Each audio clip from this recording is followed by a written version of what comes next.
dấu xiên gió à thôn an ngui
xem dấu xiên gió à thôn an ngui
xem dấu xiên gió à thôn an ngui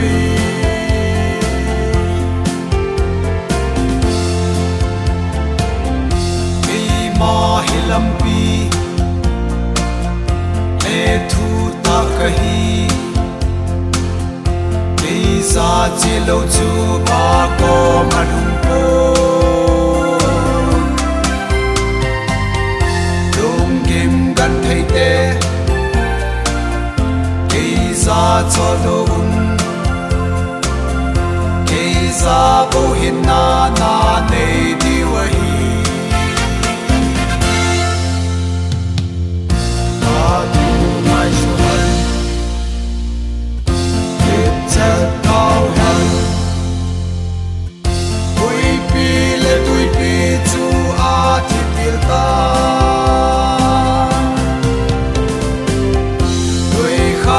lên kino oi pi anung yin xem dấu xiên gió à thôn anung ngui